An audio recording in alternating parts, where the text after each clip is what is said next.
तर dear friends, next मोडल auxiliary verb आहे यूज टू. आता हे यूज टू जे आहे तर हे आपण कधी यूज करतोय बघा. यूज टू, या यूज टू सोबत आपण नेहमी काय करतोय, क्रियापदाचं पहिलं रूप वापरतोय. यूज टू सोबत आपण V1 वापरतोय आणि याचा अर्थ मराठीमध्ये होतोय क्रिया करत असे, क्रिया करत असे म्हणा किंवा क्रिया करायचा म्हणा. मग तुम्ही हे मराठीमध्ये जरी लक्षात घेतलं तरी लक्षात येईल तुम्हाला की यूज टू कधी वापरायचं आहे. मग आपण हे यूज टू कधी वापरतोय, जेव्हा आपल्याला काय करायचंय, एखाद्या व्यक्तीला काहीतरी करण्याची पास्टमध्ये सवय होती परंतु त्या व्यक्तीला आता ती सवय नाही, तर ह्या पास्टमधल्या सवयी सांगण्यासाठी आपण काय करतो, यूज टू जे आहे ते यूज टू हे यूज करतोय. मग dear friends, we use to modal auxiliary verb in our speaking. So when we want to talk about our past discontinued habits, or in short we can say we use to structure or use to modal auxiliary verb when we want to talk about past habits. ज्या आपल्या past habits आहेत, सवयी आहेत, म्हणजे भूतकाळामधील ज्या सवयी आहेत त्या भूतकाळातील सवयी सांगण्यासाठी आपण काय करतो, यूज टू वापरतोय. म्हणजे एखादा व्यक्ती एखादी क्रिया करत असेल तर त्यासाठी आपण वापरतो यूज टू. समजा आता आपण सगळेजण MPSCचे विद्यार्थी आहात, मग आपण सध्या अभ्यास करत आहात. मग कोण 10 तास अभ्यास करतोय, कोण 12 तास अभ्यास करतोय, कोणी 8 तास अभ्यास करत असेल. पण आपल्याला याच्यामध्ये सांगायचं आहे, किंवा समजा एखादा विद्यार्थी नवीन त्याने MPSC करायला सुरुवात केली, तो आता सध्या 2-3 तास अभ्यास करत आहे. परंतु या ठिकाणी मला सांगायचं आहे, समजा तुमच्याबद्दल मी सांगतोय, जेव्हा तुम्ही 10वीला होता तेव्हा तुम्ही 10 तास अभ्यास करायचा. मग वाक्य कसं होईल, when you were in 10th standard you use to study for 10 hours. मग आपल्याला समजा डॉक्टर बाबासाहेब आंबेडकर यांच्याबद्दल सांगायचं आहे, तर डॉक्टर बाबासाहेब आंबेडकर 18 तास अभ्यास करायचे. वाक्य कसं होईल मग, doctor Babasaheb Ambedkar use to study for 18 hours every day. म्हणजे एखादा व्यक्ती एखादी क्रिया करत असे म्हणायचंय, यासाठी आपण वापरतो यूज टू. यासाठी आपण वापरतो यूज टू. म्हणजे एखादा व्यक्ती काहीतरी करायचा पण तो व्यक्ती आता ती क्रिया करत नाही, त्यासाठी यूज टू. आपण असंही म्हणू शकतोय, त्याचे आजोबा दररोज सकाळी 4 वाजता उठायचे. His grandfather use to wake up at 4 o'clock. म्हणजे त्या व्यक्तीला एखादी क्रिया करण्याची सवय होती परंतु तो व्यक्ती आता ती क्रिया करत नाही, त्यासाठी आपण वापरतो यूज टू. काय करतोय आपण, यूज टू. त्याच्यानंतर नेक्स्ट आपण असंही म्हणतोय की मी दररोज इंग्लिश न्यूजपेपर वाचत असे किंवा वाचायचो. I use to read English newspaper किंवा I use to read English newspapers daily or every day. म्हणजे एखादा व्यक्ती एखादी क्रिया करत असे म्हणायचंय, त्यासाठी आपण वापरतो यूज टू. आपल्याला आणखी असं सांगायचंय, आम्ही दररोज संध्याकाळी क्रिकेट खेळायचो. We use to play cricket in the evening. म्हणजे एखादा व्यक्ती काहीतरी करायचा, कोणतरी काहीतरी करत असे, त्यासाठी आपण वापरतो यूज टू. वाक्य आपण या ठिकाणी घेऊ बघा, use to. his grandfather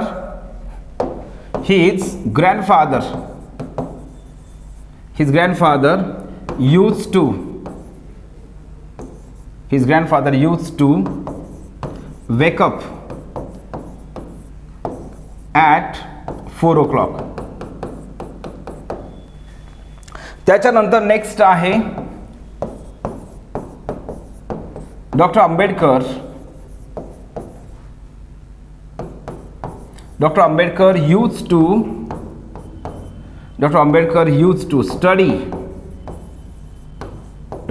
used to study for 18 hours every day. 18 hours every day.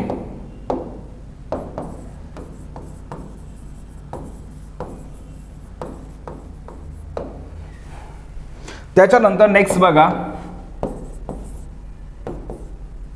आपल्याला आपलं वाक्य सांगायचंय, आम्ही दररोज संध्याकाळी क्रिकेट खेळायचो.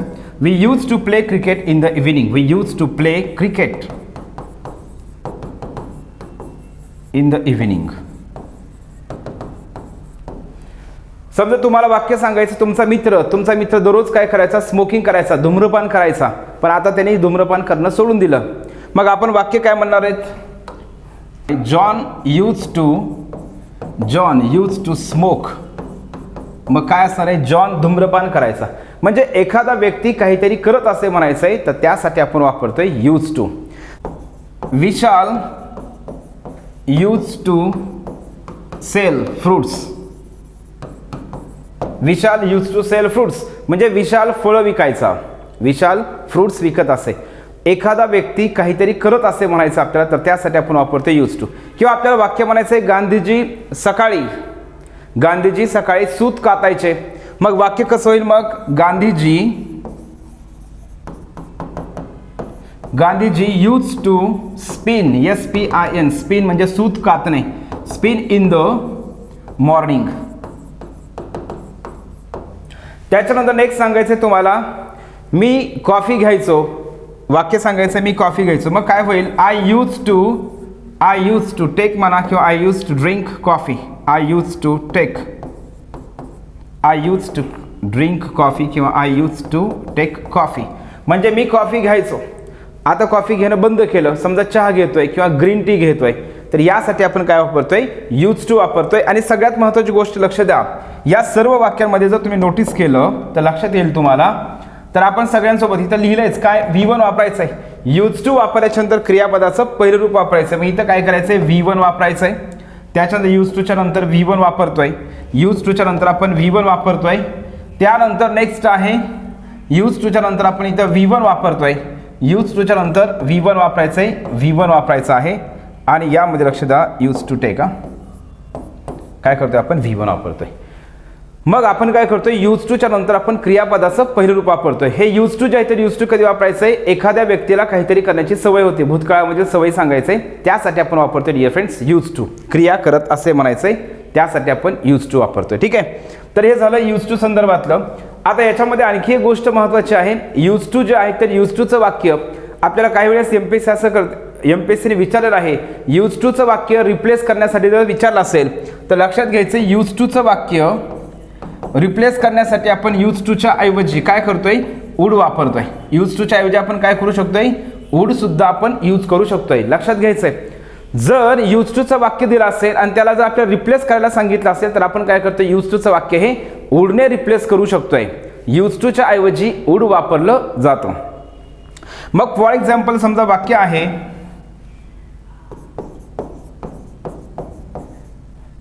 he used to swim every day. he used to swim every day. मग हे वाक्य आहे, तर या वाक्याला आपल्याला काय करायचं? रिप्लेस करायचं. हे जे यूज टू आहे तर या यूज टूला आपल्याला रिप्लेस करायचं. मग यूज टूला रिप्लेस कसं करणार आहेत आपण? तर वाक्य असं होणार आहे बघा, ही यूज टूच्या ऐवजी आपण वुड वापरू शकतोय. He would swim every day. तर या दोन्हीही वाक्याचा अर्थ सेम होतोय. म्हणजेच यूज टूच्या ऐवजी आपण काय करतोय? वुड वापरतोय. आपल्याला हे सुद्धा माहिती असणं गरजेचं आहे, कारण MPSCने बऱ्याच पेपरमध्ये आपल्याला असा प्रश्न विचारलेला आहे, यूज टूच्या वाक्यात यूज टूचं जे आहे तर यूज टूच्या ऐवजी आपल्याला दुसरं मोडल ऑक्झिलरी व्हर्ब वापरायचं असतंय. मग यूज टूला अंडरलाईन केलं असतंय आणि अंडरलाईन केलेल्या शब्दाला काय करा? दुसऱ्या मोडल ऑक्झिलरी व्हर्ब रिप्लेस करा. तर त्यावेळेस तुमच्या लक्षात आलं पाहिजे, यूज टू जे आहे तर यूज टूचं वाक्य आपण काय करू शकतोय? वुडने सुद्धा आपण रिप्लेस करू शकतोय. पण समजा तुम्हाला वाक्य असं दिलं आहे, I was a student. Wien I was student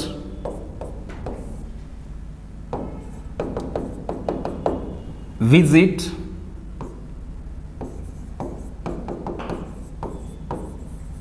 I used to visit library.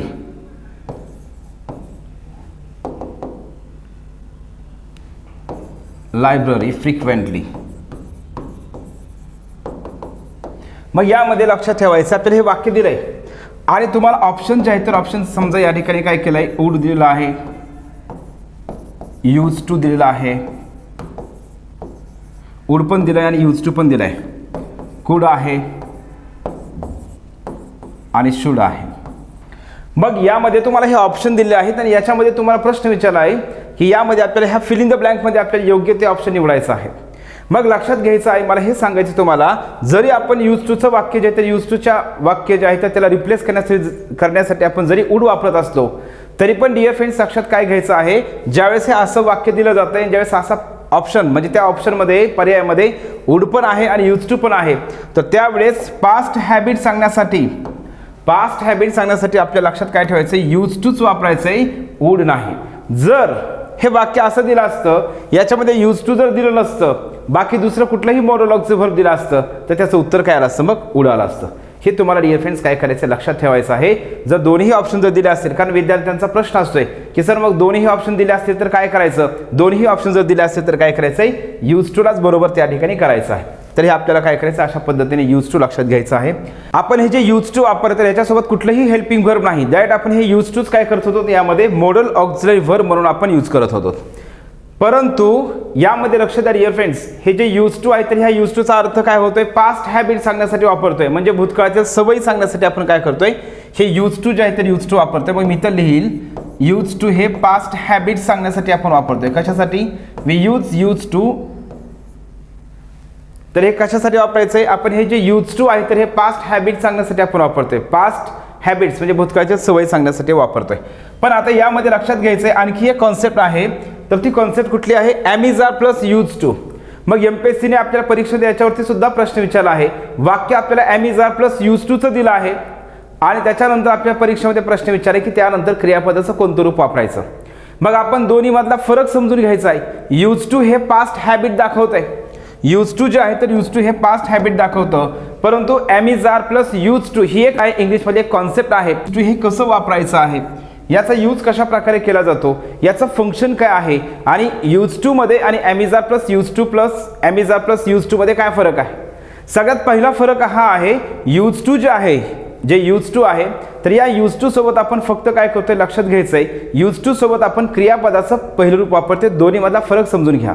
Use to मध्ये आपण काय करतोय, यूज टू नंतर आपण काय करतोय क्रियापदाचं पहिलं रूप वापरतोय. पण मित्रांनो am is are plus use to जे आहे तर am is are plus use टूच्या नंतर तुम्हाला काय करायचं आहे, क्रियापदाचं जे आहे तर क्रियापदाचं आयएनजी फॉर्म वापरायचं आहे.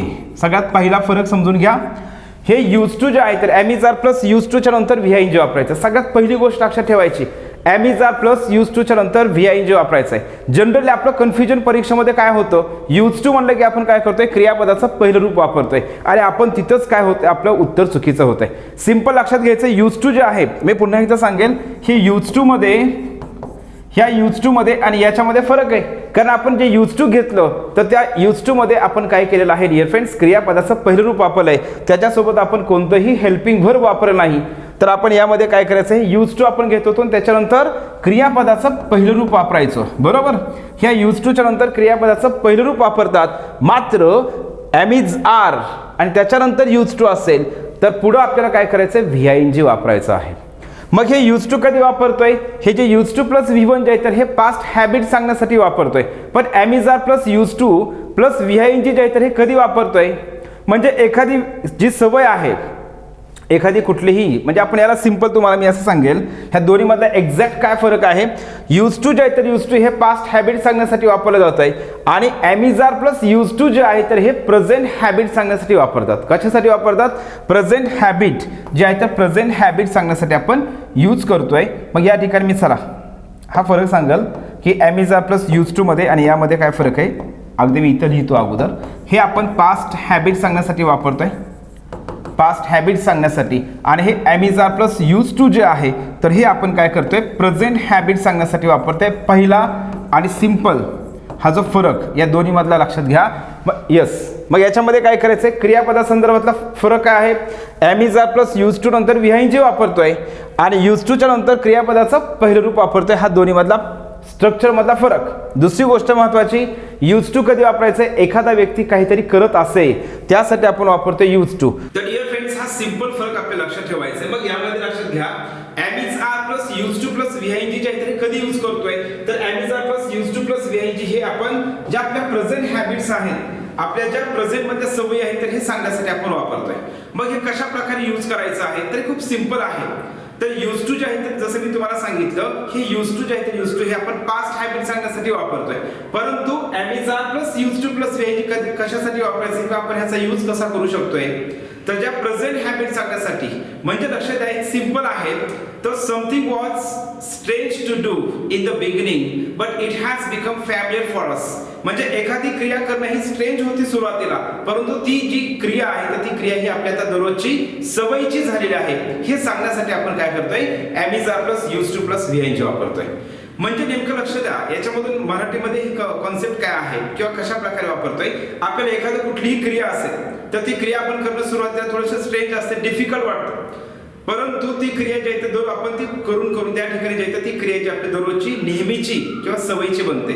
जसं की आता फॉर एक्झाम्पल सिंपल सांगायचं आहे, जे आहे ते जे व्यक्ती किंवा जे विद्यार्थी आता सध्या दररोज 4 वाजता किंवा पहाटे 3 वाजता 4 वाजता उठतात, मग ते त्यांनी ठरवलं आणि त्या दिवशीच लगेच त्यांना सवय लागली असं आहे का नाही. तर getting up early in the morning or getting up at 3 o'clock, it was strange for them in the beginning, but it has become familiar for them nowadays or these days. पण सुरुवातीला जे आहे सुरुवातीला 4 वाजता किंवा 3 वाजता उठणं हे त्यांच्यासाठी थोडंसं स्ट्रेंज होतं, परंतु आता ती सवय झालेली आहे. त्याच्यानंतर नेक्स्ट आपण असंही म्हणतोय, समजा इंग्लिश न्यूजपेपर आहे, इंग्लिश न्यूजपेपर रीड करण्याचे. तर जे विद्यार्थी इंग्लिश न्यूजपेपर रीड करतात तर त्यांचा सर्वांचा अनुभव हाच आहे की सुरुवातीला इंग्लिश न्यूजपेपर रीड करत असताना सुरुवातीला 1-2 मिनिटं 3 मिनिटं जे न्यूजपेपर असं हातामध्ये राहायचा, मग पहिलं पेज असेल, दुसरं पेज असेल, तिसरं पेज असेल, चौथं पेज असेल, इकडं तिकडं आपण फोटो बघायचो आणि त्याच्यानंतर 5 मिनिटांमध्ये इंग्लिश न्यूजपेपर बंद करून टाकायचं. परंतु त्यानंतर जे आहे तर मग ते दररोज रीड करून तर त्या व्यक्तीची जी काय झाली सवय झालेली आहे, मग त्यावेळेस आपण काय म्हणतोय तर इंग्लिश न्यूजपेपर रीड करणं हे सुरुवातीला स्ट्रेंज होतं, परंतु आता सध्या त्यांची ती दररोजची सवय झालेली आहे. तर त्यासाठी आपण काय वापरतोय, am is are plus used to plus VING वापरतोय. काय वापरतोय, am is are plus used to plus VING वापरतोय. म्हणजे कुठलीही सवय असेल मित्रांनो, कुठलीही सवय आपण एका सेकंदामध्ये, एका मिनिटामध्ये, एका दिवसामध्ये लागत नाही, तर ती दररोज जे आहे त्याच्यामध्ये काही दिवस आपण ती क्रिया ज्यावेळेस करतोय तर त्यावेळेस ती आपली दररोजचा जे आहे तर आपल्या दररोजचा भाग बनते, तर ती आपली सवय बनते. आणि मग यामध्ये लक्षात ठेवायचंय am is are plus used to plus VING कधी वापरायचंय, ज्या क्रिया आपण दररोज करतोय आता तर त्या क्रियांबद्दल बोलण्यासाठी आपण am is are plus used to plus VING वापरतोय. मग फॉर एक्झाम्पल या ठिकाणी लक्ष द्या, आता यामध्ये एक्झाम्पल मी सांगतोय am is are plus used to. मग यामध्ये सिंपल लक्षात घ्यायचं आपल्याला dear friends, I am used to getting up at 4 o'clock. या ठिकाणी वाक्य काय आहे, I am used to getting up at 4 o'clock. यामध्ये मी पुन्हा ते सांगेल, तर काय आता सध्या 4 वाजता उठणं ही माझी आताची सवय झालेली आहे, परंतु मी हे सांगत होतो getting up at 4 o'clock in the beginning it was strange for me, but my dear friends nowadays it has become familiar for me getting up early in the morning. तर लक्षात ठेवायचंय, सुरुवातीला 4 वाजता उठणं हे थोडंसं स्ट्रेंज वाटत होतं, परंतु आता जे आहे आता ती सवय झालेली आहे. मग आपल्याला काय करायचं, प्रेझेंट हॅबिट सांगण्यासाठी आपण वापरतो. मी एवढं का सांगतोय, जर एखाद्या व्यक्तीला ही बोलण्यामध्ये यूज करायचं असेल, if anybody wants to use this structure in his speaking, he must know how to use this structure in his speaking. So that's why my dear friends I am explaining this concept or I am explaining this structure in this way. But if you want to do the preparation for MPSC or UPSC examination, then definitely my dear friends there is only very simple thing which you have to keep in your mind, and that is you have to keep in your mind. So dear friends, just you have to keep in your mind, that is and after am is are plus used to, we have to use their VING, we have to use their V plus ING, we don't use their V1. म्हणजे या ठिकाणी मी हे का सांगत आहे त्याचं reason असं आहे की ज्याला समजा इंग्लिशमध्ये हे वापरायचं जर असेल तर त्याला ते लक्षात यावं, यासाठी मी एक सांगतोय. आपल्याला एमपीएससी साठी खूप सोपं आहे, एमपीएससी साठी खूप सिंपल आहे. एमपीएससी ला फक्त एवढंच लक्षात ठेवायचंय, am is are plus used to च्या नंतर आपण क्रियापदाला ING प्रत्यय वापरतोय, म्हणजे VING वापरतोय, तिथं V1 वापरत नाही. आणि हे जे used to आहे तर used to लक्षात घ्यायचंय, used to च्या नंतर आपण क्रियापदाचं पहिलं रूप वापरतोय. हा दोन्ही मध्ये डिफरन्स खूप सिंपल फरक आहे. मग पुन्हा एकदा सांगेल, हे कशासाठी वापरतोय, प्रेझेंट हॅबिट सांगण्यासाठी वापरतोय. आता दुसरी गोष्ट मी या ठिकाणी आणखी एक सांगेल तुम्हाला सर्वांना, तर ती म्हणजेच काय आहे, आता जे लोक ग्रीन टीज घेतात तर सुरुवातीला जे ग्रीन टीज आहे तर ते जर समजा एक कप असेल तर ते पूर्ण ते सुरुवातीलाच जे ते सुरुवातीला ते पूर्ण कपभर पित नाही, मग ते 2 घोट असतील 3 घोट असतील तर ते पिणार. परंतु ते दररोज रेग्युलर ते ग्रीन टीज घेतल्यामुळं तर ती ग्रीन टी घेणं ही आता त्यांच्यासाठी काय झाले, सवय झालेली आहे. आणि त्यासाठी आपण काय म्हणतोय, समजा मी वाक्य सांगतोय माय फ्रेंड्स, माझ्या मित्राचं सांगतोय, मग वाक्य कसं होईल, my friend is used to drinking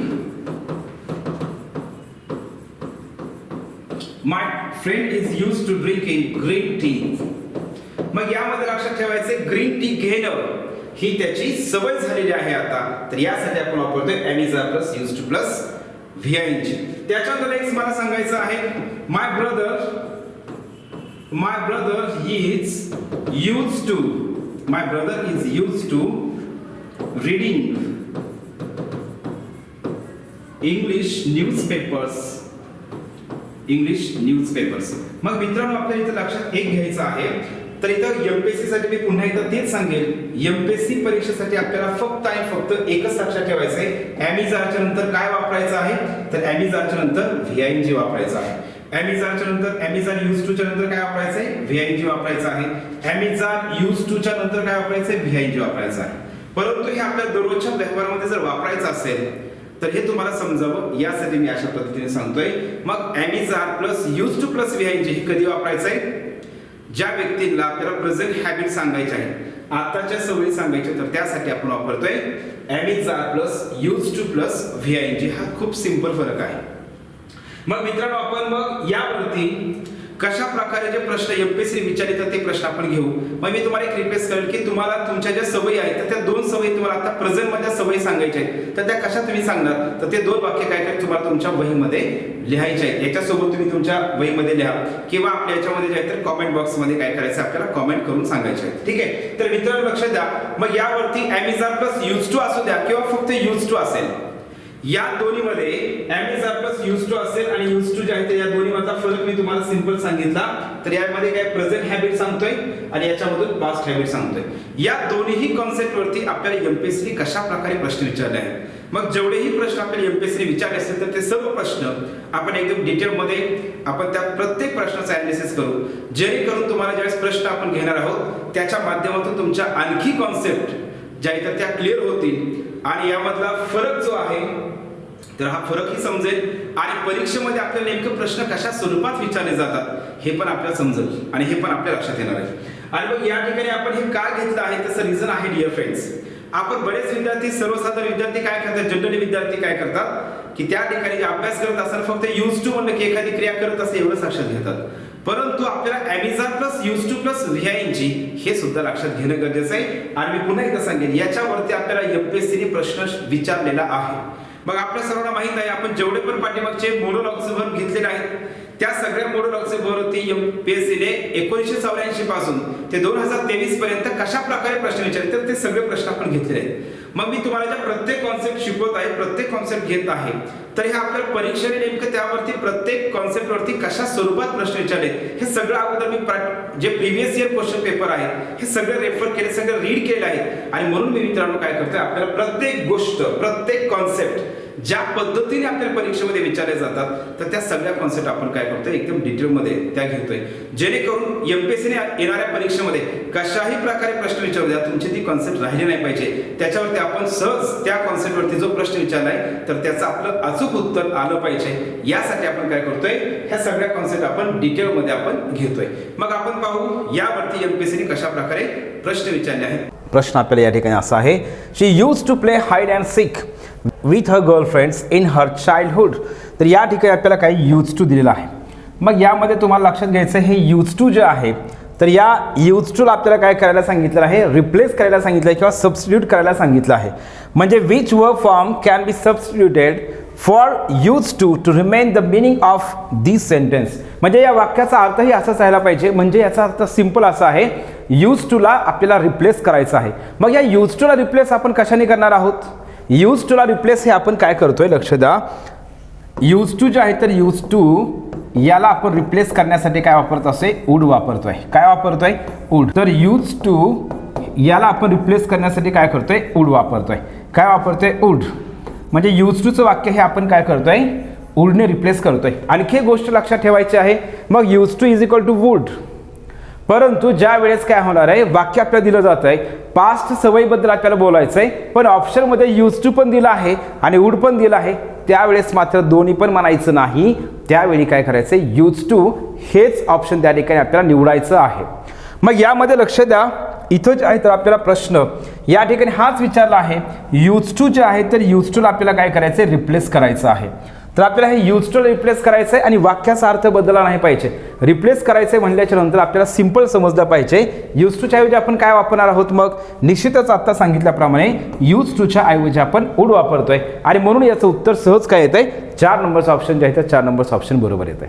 मग मित्रांनो, मी पहिल्यापासून तुम्हाला या ठिकाणी सांगत आहे, आपण जसा हा टॉपिक सुरू केला आहे, तर हे जे मोडल ऑक्झिलरी व्हर्ब आहेत, तर मोडल ऑक्झिलरी व्हर्बला ज्यावेळेस आपल्याला काय करायचे, फिल इन द ब्लँक दिल्या जातात आणि त्याच्यानंतर आपल्या सर्वांना माहिती आहे या सर्व मोडल ऑक्झिलरी व्हर्बच्या नंतर आपण नेहमी क्रियापदाचं पहिलं रूप वापरतोय.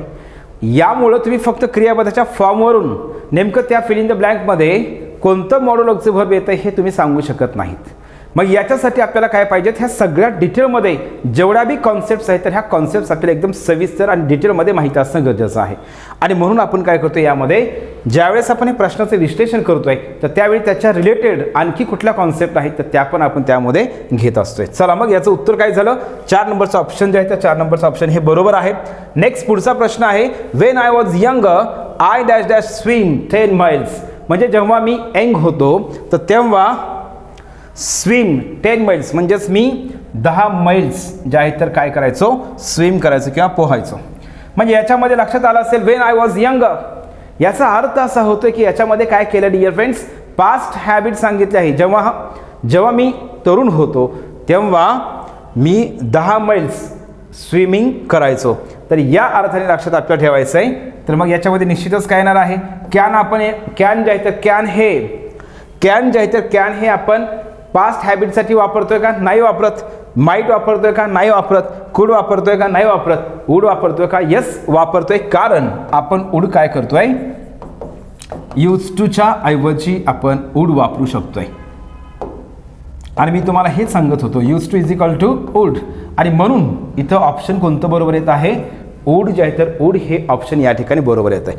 आता तुम्ही टेन्स ॲग्रीमेंटचा जर नियमाचा विचार केला, काही विद्यार्थी टेन्स ॲग्रीमेंटच्या नियमाचा विचार करतील, म्हणून तुम्हाला डिटेलमध्ये माहिती असणं गरजेचं आहे. मग विद्यार्थी काय विचार करतील? अरे यार इथं वॉज आहे, मग आपल्याला पुढं पण पास्ट टेन्स वापरायचं. चला ठीक आहे ना, काय हरकत नाही. मग याच्यामध्ये कॅन येणार नाही. पण आपल्या सर्वांना माहीत आहे कुड हे सुद्धा पास्टमध्ये वापरतोय, माईट पण पास्टसाठी वापरू शकतोय आणि वुड पण वापरतोय. मग याच्यामध्ये नेमकं येणार कुठलं? कुड येणार आहे का नाही? माईट येणार आहे का नाही? मग येणार काय? वुड. का येणार त्याचं रिझन सांगितलं, कारण आपण वुड जे आहे तर वुड हे पास्ट डिस्कंटिन्यूड हॅबिट व्यक्त करण्यासाठी आपण यूज करू शकतोय. आणि म्हणून डिअर फ्रेंड्स काय असणार आहे? When I was young I would swim 10 miles. Next बघा, Sunil Gavaskar use to play cricket. Sunil Gavaskar cricket खेळायचे. मग याच्यामध्ये सुद्धा काय केलं आहे? हे जे यूज टू आहे तर या यूज टूच्या ऐवजी आपल्याला काय करायचं आहे? एक दुसरा शब्द वापरायचा आहे, अल्टरनेटिव्ह वर्ड वापरायचा आहे. आणि मग याचं सुद्धा उत्तर आपल्या सर्वांना आता निश्चित समजलं असेल. तर याचं उत्तर निश्चितच काय असणार आहे? 3 नंबरचं ऑप्शन बरोबर आहे. चला पुढे पाहू. He dash dash to play cricket before his marriage. मग याच्यामध्ये आपल्याला काय केलं? He dash dash to play cricket before marriage म्हणजे तो त्याच्या लग्नाच्या अगोदर, लग्नापूर्वी क्रिकेट खेळायचा. तो लग्नापूर्वी क्रिकेट खेळत असे. मग आपल्याला याच्यामधून पण काय सांगायचं आहे? भूतकाळामधील सवय सांगायची आहे. मग आपण भूतकाळामधील सवय म्हणलं की आपण लगेच काय करणार? या ठिकाणी जे आहे ते लक्षात घ्यायचं आहे. ही इज यूज्ड असं नसते डिअर फ्रेंड्स, याचा अर्थ वेगळा होतोय. हे पण होणार नाही, हे पण होणार नाही. मग इथं सरळ काय येणार आहे? He use to play cricket before his marriage. या ठिकाणी हे येणार आहे. ही इज यूज्ड याचा अर्थ असा होतो डिअर फ्रेंड्स, ते वाक्य पॅसिव्ह वॉइसमध्ये होतंय, त्याला वापरलं जातं असा त्याचा अर्थ होतोय आणि ते वाक्य चुकीचं होतंय. आणि म्हणून या ठिकाणी काय होणार आहे? 3 नंबरचं ऑप्शन बरोबर आहे. चला पुढे पाहू. मग choose the right option. When I was a student. इथंही तसंच आहे. वेन आय वॉज स्टुडंट जेव्हा मी विद्यार्थी होतो. I dash dash visit the library frequently. जेव्हा मी विद्यार्थी होतो तेव्हा मी लायब्ररीला फ्रिक्वेंटली भेट द्यायचो. मग याच्यामध्ये सुद्धा काय असणार आहे? Use to. मी जे सांगत होतो तुम्हाला बघा, मी हेच सांगत होतो, ज्यावेळी ऑप्शन आपल्याला जर दोन्हीही दिले असतील तर मग काय करणार? जर दोन्हीही दिले असतील तर आपण काय करायचं? यूज टूच वापरायचं आहे. जरी ते यूज टू नसतं तर आपण वुड वापरलं असतं. ठीक आहे. पण दोन्हीही ऑप्शन जर असतील तर आपण काय करायचं आहे? यूज टूच निवडायचं आहे, बाकीचे ऑप्शन नाही. नेक्स्ट बघा, she use to play hide and seek with her girlfriends. Yes already my dear friends, हे ऑलरेडी आपलं झालेलं आहे. तर हे आपण अगोदरच आत्ता घेतलं, रिपीट आला प्रश्न. चला नेक्स्ट बघा, choose the correct sentences. Choose the correct sentences. I am use for getting up. तर कधीही लक्षात ठेवायचं आहे, आपल्याला आत्ताच्या ज्या सवयी आहेत, यूज टू कधी वापरते आपण? भूतकाळातील सवयी सांगण्यासाठी. तर am is are use to सोबत आपण क्रियापदाचं ING फॉर्म वापरतोय, तिथं इन्फिनिटिव्ह वापरत नाहीत किंवा तिथं V1 वापरत नाहीत, हे लक्षात घ्यायचं आहे आपल्याला. आणि याचा अर्थ काय होतोय बघा, when we use am is are use to plus VING. So my dear friends, when we want to express something was difficult to do, but now it has become very easy. एखादी क्रिया करणं सुरुवातीला थोडंसं difficult होतं, परंतु ते आता सवयीचं झालं आहे, आता ते सवयीचं झालेलं आहे हे सांगण्यासाठी आपण काय करतो, am is are plus use to plus VING वापरतोय. त्याच्यानंतर काय वापरायचं तर VING वापरायचं आहे. फक्त यूज टू जर असेल तर V1 वापरतोय, मात्र am is are plus use to असेल तर त्या ठिकाणी आपण VING वापरतोय. मग या ठिकाणी बघा प्रश्न आपल्याला हा प्रश्न जो आहे तर हा प्रश्न त्याच्यावरतीच विचारला आहे. I am used for getting up. Yes, इथं गेटिंग ING आहे, पण इथं चुकलंय वाक्य, कुठं फॉर मध्ये चुकलं आहे. कारण या ठिकाणी काय पाहिजे होतं तर या ठिकाणी टू पाहिजे होतं, इथं फॉर नाही, इथं काय यायला पाहिजे टू यायला पाहिजे, म्हणून हे वाक्य चुकलेलं आहे. मग before his marriage Miran use to spend lot of his time in the club. या ठिकाणी यूज टू वापरले, पण हे पास्ट टेन्स मधलं आहे, याच्यामध्ये एम इज आर वापरलेलं नाही. आणि एम इज आर वापरलं नसल्यामुळं या ठिकाणी आपण काय करतोय V1 वापरतोय. आणि हे यूज टू कधी वापरतोय लक्ष द्या, यूज टू आपण वापरतोय पास्ट हॅबिट सांगण्यासाठी, पण am is are plus use to कधी वापरतोय, एखादी क्रिया किंवा एखादी ॲक्शन करणं सुरुवातीला थोडंसं डिफिकल्ट वाटत होतं, परंतु आता ते आपल्या दररोजच्या सवयीचा भाग झाला आहे. यासाठी आपण काय करतो, am is are use to plus VING वापरतोय. मग इथं काय करायचं, एम इज आर नाही, म्हणून इथं V1च वापरायचं, हे लक्षात घ्या. म्हणजे या ठिकाणी हे वाक्य बरोबर आहे का, येस बरोबर आहे. My wife use to getting up early.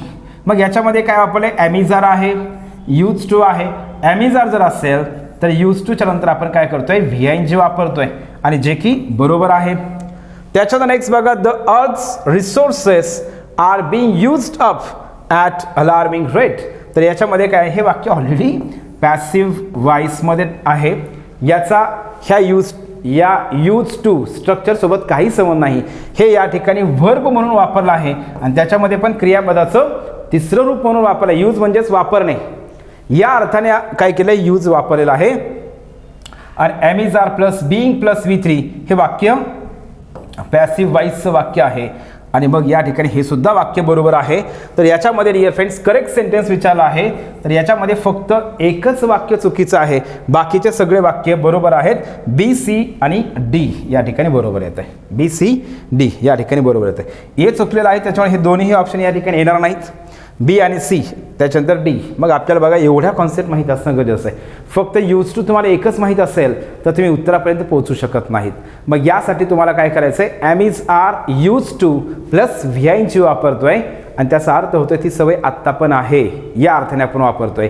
आणि यूज टू कधी वापरतोय, एखाद्या व्यक्तीला काहीतरी करण्याची पास्टमध्ये सवय होती पण आत्ता नाही, या अर्थाने आपण यूज टू वापरतोय.